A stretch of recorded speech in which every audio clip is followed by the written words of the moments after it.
안녕하십니까. 노코딩원 혈당기 간편 사용법 강의 시작하도록 하겠습니다. 먼저 노코딩원 혈당기 구성 요소 세트 현황 확인하겠습니다. 노코딩원 혈당기 되겠습니다. 노코딩원 혈당기 노코딩원 검사지 노코딩 검사지가 50매가 들어있는 검사지 통입니다. 통이고요. 사열기입니다. 피를 뺄 때 쓰는 기계죠. 란셋 바늘입니다. 바늘을 사열기에 장착해서 피를 내게 되겠습니다. 사용 방법 확인하겠습니다. 노코딩 혈당기가 전원이 들어와 있지 않은 상태에서 아랫부분에 검사지를 넣으시면 전원이 들어오게 되어 있고, 화면에 혈액을 공급하라는 사인이 나옵니다. 검사지는 평평한 부분이 기계 투입구에 들어갈 수 있도록 해주셔야 됩니다. 먼저 검사지를 혈당기에 삽입 후 혈액을 투입하시면 되겠습니다. 2분 동안 혈액 검사지를 삽입한 후에 2분 동안 혈액을 넣으시면 되기 때문에 그 점 참고해 주시고요. 사열기입니다. 피를 뺄 때에 사용하는 사열기인데요. 사열기는 끝부분을 잡고 돌리시면 풀립니다. 여기에 란셋 바늘을 끼시고 란셋의 헤드를 제거해 주십시오. 그 이후에 헤드를 뚜껑을 닫아 주시고, 헤드에는 숫자가 써져 있습니다. 1, 2, 3, 4, 5까지 써져 있는데 바늘의 깊이를 조절하는 부위입니다. 1이 가장 아프지 않고 5가 가장 아픕니다. 바늘이 가장 많이 나오기 때문에 아프고요. 요 레버를 돌려서 바늘의 위치를 조절하시면 됩니다. 저희는 3으로 해서 세팅을 하겠습니다. 가장 뒷부분에 있는 장전 손잡이를 잡으시고 뒤로 당기시면 딸깍 소리와 함께 세팅이 됩니다.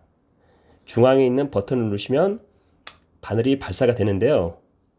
바늘은 빠른 속도로 해서 튕겨 나갔다 다시 들어가기 때문에 보이지 않습니다. 눈으로 확인할 수 없는 상태라고 생각하시면 됩니다. 그래서 뒷부분을 당겨서 장착을 하시고요. 손가락으로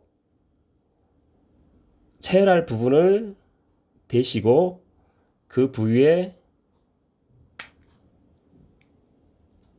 사열기로 침을 냅니다. 그러면 혈액이 나오죠. 혈액이 나오는데 검사지에 넣으려고 했더니 2분이 경과해서 지금 화면이 꺼져 있습니다. 그럴 때는 다시 검사지를 빼서 삽입하시고 여기에서 혈액을 끝부분 볼펜의 구슬 부분에 해당되는 부분인데 혈액을 투입하신 후에 잠깐 대고 계시면 혈당 수치가 나옵니다. 제가 식사한 지 2시간이 아직 되질 않았기 때문에 약간 수치가 114 정도로 해서 정확한 시간은 아니지만 114가 나왔습니다. 다 쓰신 이후에 검사지를 빼시면 되겠습니다. 자동적으로 전원은 꺼지게 되어 있고요. 방금 쟀던 측정값을 보고 싶으실 때는 혈당기 왼편에 측면에 버튼이 있는데 그 아랫부분을 눌러보시면 가장 최근에 쟀던 수치가 나옵니다. 가장 최근에 전 수치가 나오는데 한 번 더 누르십시오. 그러면 10월 3일 11시 4분에 쟀던 숫자가 114다. 이렇게 확인할 수 있고요. 왼쪽 하단 부분 버튼 있는데 하단을 다시 한번 누르시면 지난번에 쟀던 거 8월 31일 10시 12분에 70이라는 숫자가 나왔다는 거고요. 한 번을 또 누르시면 8월 31일 새벽 6시 51분에 136이라는 데이터를 측정했다는 자료가 나옵니다. 그래서 계속 왼쪽 하단 버튼을 눌러주시면 숫자가 일자별로 시간별로 계속 나오게 되어 있습니다. 오른쪽에는 전원 버튼이 있는데요. 전원 버튼을 누르면 켜지기도 하고 오프 상태로 돌아가기도 합니다. 왼쪽에 있는 버튼은 아래 버튼 눌러서 전원을 켜서 자동 전원이 켜지는 기능도 있습니다. 아래쪽 버튼을 누르시면 조금 전에 설명했던 것처럼 지난 시간, 지난 일 데이터들을 확인할 수 있고요. 끈 상태에서 다시 켜서 왼쪽 위 버튼 누르시면 평균치가 나옵니다. 평균치. 오늘 하루 평균치. 한번 또 누르시면 7일 평균치. 7일 동안 한 번밖에 안 쟀기 때문에 평균치가 지금 변하지 않고 있는데 여러 번 재는 경우에는 숫자들이 변화가 됩니다. 14일, 30일. 30일 동안 한 번도 안 쟀기 때문에 숫자 변했는데 90일 이런 식으로 해서 왼쪽 버튼은 아랫부분은 지난 수치, 측정치를 확인할 수 있는 버튼, 왼쪽의 윗 버튼은 하루, 7일, 14일, 30일, 90일 누를 때만 평균치가 나오게 되어 있고 식후 평균, 식전 평균, 식후 공복 후 평균까지도 세세히 확인할 수가 있습니다.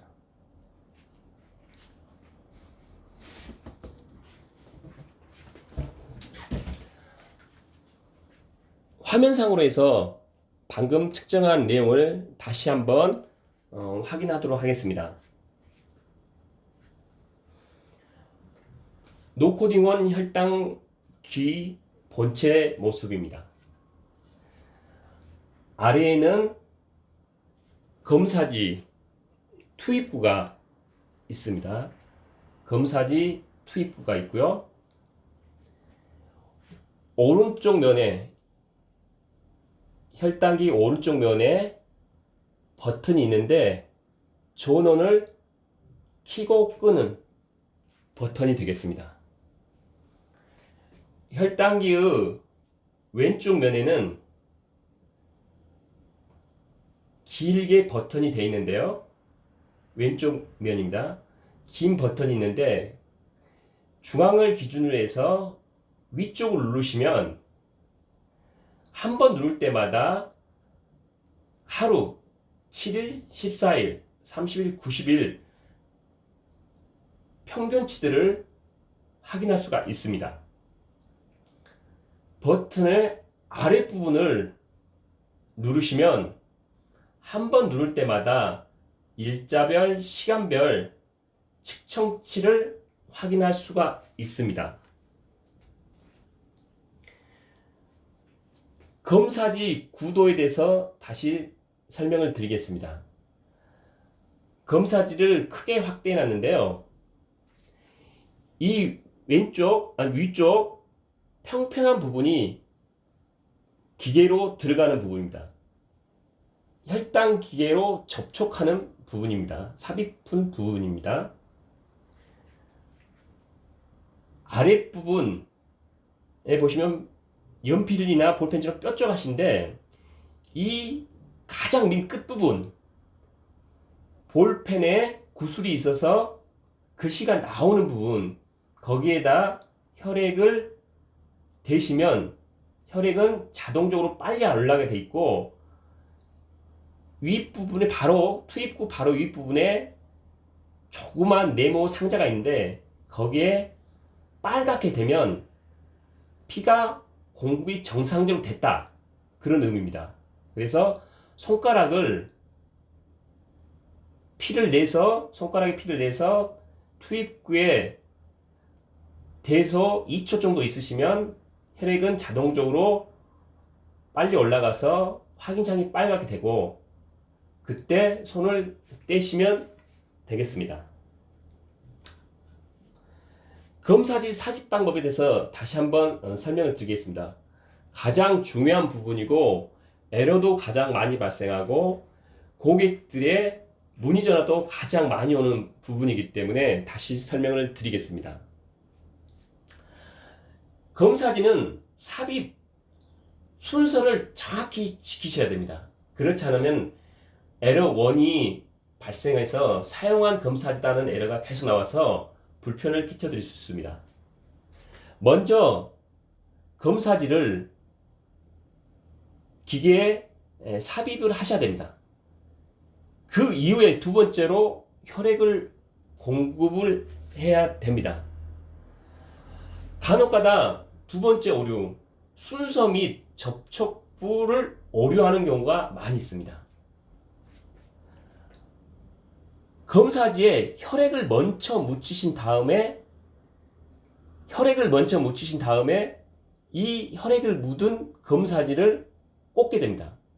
그러면 이 기계는 노코딩 혈당기는 사용한 기계라는 메시지를 주면서 사용한 기계다 검사다 해서 에러송을 줍니다. 그렇기 때문에 꼭 혈당기를 먼저 꽂고 그 다음에 검사지에 혈액을 투입하시길 바라고요. 간혹 가다가 고객분들이 혈액을 이 끝부분에 묻히시고 이 볼펜 끝부분에 해당되는 부분을 혈액이 묻어 있기 때문에 이걸 기계로 넣어야 된다고 생각해가지고 접촉면이 아닌 혈액 투입구를 기계에 넣어서 사용하시려고 하시는 경우가 있습니다. 그렇게 됐을 경우에는 기계가 손상을 입게 됩니다. 이 안에는 적은 양의 혈액으로도 측정할 수 있는 예민한 센서 부분이 있는데 그 센서 부분이 혈액으로 오염되기 때문에 기계가 손상돼서 작동이 안 하거나 수치 오류를 일으킬 수가 있습니다. 그렇기 때문에 혈액이 검사 혈당기 안으로 들어가는 일이 절대 없도록 주의해 주십시오. 혈액을 공급하는 부위는 뾰족한 부분 중에서도 맨 하단입니다. 볼펜의 구슬 부위, 글씨가 나오는 부위라고 생각하시면 되고 거기다 혈액을 투입하시고 2초 정도 있으시면 이 네모 하얀 창이 붉게 변합니다. 그때 손을 떼주시면 되겠습니다. 간혹가다 혈액을 터치하신 이후에 바로 떼시게 되면 혈액 부족하다는 에러가 나올 수가 있습니다. 또 부족한 혈액을 썼을 경우에는 다시 한번 시도했을 경우 사용한 검사지다 라고 에러가 주게 됩니다. 사혈기 피내는 기계에 대해서 다시 설명드리겠습니다. 머리 부분에는 1, 2, 3, 4가 있어서 바늘의 길이를 조절할 수가 있습니다. 1이 가장 안 아픈 단계로 피부가 연한 여성이나 아이들이 사용하면 되시겠고 5번은 손이 거칠거나 각질이 있어서 손이 두꺼우신 부분들이 사용하시면 되겠습니다. 일반적으로는 3 정도에 놓고 사용하시면 적당하겠습니다. 뒤쪽은 장전손잡이입니다. 한 손으로 몸통을 잡고 장전손잡이, 회색 색깔로 있는 장전손잡이를 당겨서 끝까지 쭉 당기시면 탈칵 하고 소리가 날 때 손을 놓으시면 되겠습니다. 그리고 피를 사열할 부분 손가락에 이 끝부분을 정확히 대시고 중앙에 있는 방출 버튼을 누르시면 빠르게 바늘이 피부를 통과해서 사열을 할 수 있는 피를 공급해 줄 겁니다.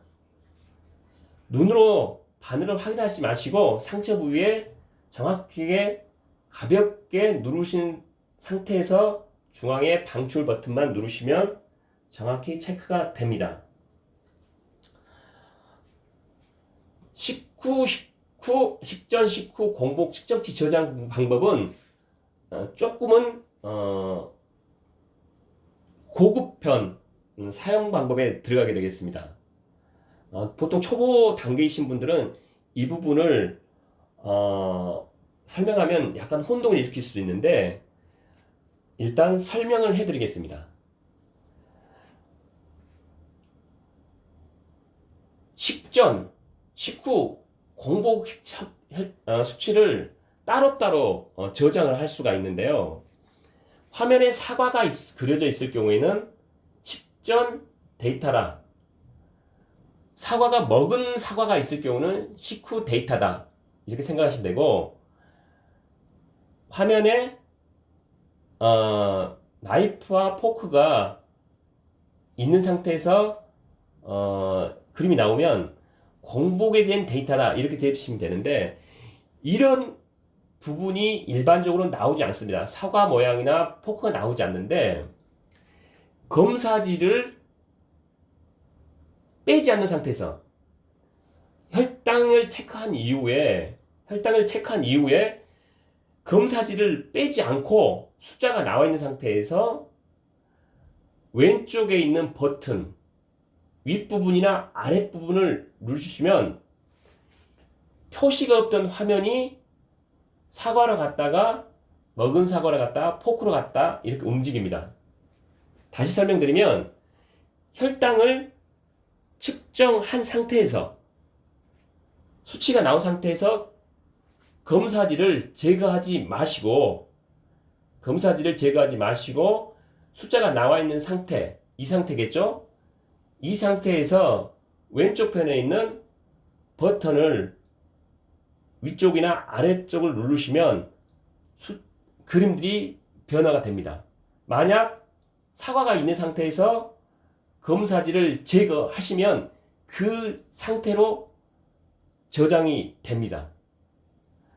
만약 검사지를 제거하는 타이밍이 사과가 먹은 상태에서 검사지를 제거하시면 식후로 저장이 되게 되겠습니다. 그래서 메모리 평균치를 볼 때 식전에만 됐던 거, 식후만 쟀던 데이터들을 따로 볼 수 있는 기능이 있습니다. 그래서 매일 혈당을 체크하실 때 식전에 식후에 공복이 된 데이터를 따로 관리하고 싶으실 때 사용하는 기능이 되겠습니다. 당뇨 진단 기준에 대해서 말씀을 드리겠습니다. 많은 분들이 혈당을 체크하실 때 특정 시간에 혈당을 체크하지 않고 계신 분들이 많습니다. 어떨 때는 아침에 일어나자마자 재고, 어떨 때는 식사한 다음에 재고, 어떨 때는 식사 2시간 후에 재고, 이렇게 특정한 시간에 재지 않고 계속 시간을 변경해서 재면 지난번 쟀던 숫자하고 차이가 많이 있게 보입니다. 정확하게 잘 관리하신 분이라면 아침에 일어나자마자 공복 상태에 되시거나 아니면 7시 정도에 8시 정도에 식사를 하신다 그러면 2시간 이후에 경과한 이후에 똑같은 날 시간대에 재시면 정확한 수치가 나오고 그걸 비교하기도 쉽습니다. 그래서 어제나 그제나 비교했을 때 오늘의 수치가 높냐 낮느냐에 따라서 건강을 혈당 체크를 정확히 관리를 할 수 있습니다. 일반적으로는 공복 상태에 재는 게 편리합니다. 기상 후, 직후 일어나자마자 재시거나 반대로 주무시기 직전에 오후 6시에 식사를 했을 경우에 주무시기 직전이면 뭐 11시, 12시 됐을 때 숫자가 안정감 있게 나올 수가 있습니다. 그리고 식사 후 2시간 경과 후에 재는 것도 방법입니다. 아침에 식사하고 2시간 후, 점심 식사 후 2시간 후, 저녁 식사 후 2시간 후 재시면 되겠습니다. 그때 공복일 경우에 정상인의 혈당 범위는 100 미만이면 됩니다. 100 미만. 2시간 경과 후, 식사 2시간 후 경과 후 140 미만일 경우에는 정상혈당입니다. 식사 후 2시간 140 미만이면 정상입니다. 만약 기상 후 바로 재거나 공복 때 쟀는데 100에서 125가 나왔다. 그러면 뇌당능 장애, 당뇨병의 전 단계라고 생각하시면 되고 관리가 집중적으로 이제 들어갈 시기입니다. 식사 후 2시간 경과했을 경우에는 140에서 199 이 사이는 뇌당능 장애 관리가 필요한 시점 되겠죠. 공복이나 식사 직후에는 기상 직후나 공복 상태에서 체크를 했는데 126이 나왔다. 그러면 당뇨병 소견이 있기 때문에 병원에 가셔서 전문의와 상담을 하시면 될 것 같습니다. 식사 2시간 경과 후에 200 이상이 나왔다. 마찬가지로 당뇨병일 소지가 있기 때문에 병원에 가서 전문의와 상담하시거나 약국에서 약사님과 상담하시게 되겠습니다. 특정 시간에 혈당치를 재는 것은 매우 중요합니다. 혈당은 관리입니다. 잘 관리하셔서 건강하게 행복한 삶을 사시기 위해서는 매일 특정 시간에 혈당을 체크해 주시면 되겠습니다. 오늘 강의가 유익하셨는지 모르겠습니다. 강의 마치도록 하겠습니다. 감사합니다.